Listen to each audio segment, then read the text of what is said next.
কোচবিহারে সিপিআইএম নেত্রী মীনাক্ষী মুখার্জির গাড়িতে ডিম ছোড়ার অভিযোগ বিজেপির বিরুদ্ধে। ঘটনায় জানা যায়, শীতলকুচির এক মৃত সিপিএম কর্মীর বাড়িতে দেখা করতে যান মীনাক্ষী মুখার্জি। পরবর্তীতে ফেরার পথে তার গাড়ি আটকে ডিম ছোড়া হয়। বিজেপি কর্মীদের অভিযোগ, শান্ত জায়গাকে অশান্ত করতে এখানে এসেছে, যদিও বিজেপি এই কাজ করেনি। সাধারণ বাসিন্দারা এই ঘটনা ঘটিয়েছেন। ব্যুরো রিপোর্ট, সৃষ্টি সকাল, নিউজ বাংলা। আমার অপরাধটা কি?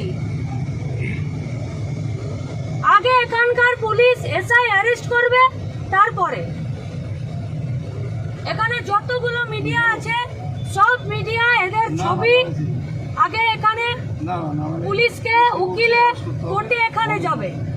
তুমি যদি এগুলো জানো কি অপরাধ? রাস্তায় বেরোনো যাবে না? তুমি কেন পুলিশের গাড়ি সাইড দিলে? তুমি ফোন করে বলবো না সমস্যা আছে? ওদের ওদের ওদের কেন পেজটা দিলাম আমরা? গাড়ি এখানেই দাঁড়াবে, তুমি হাত গাড়ি দেখাও, সরবে তুমি না। হাত দেখাও,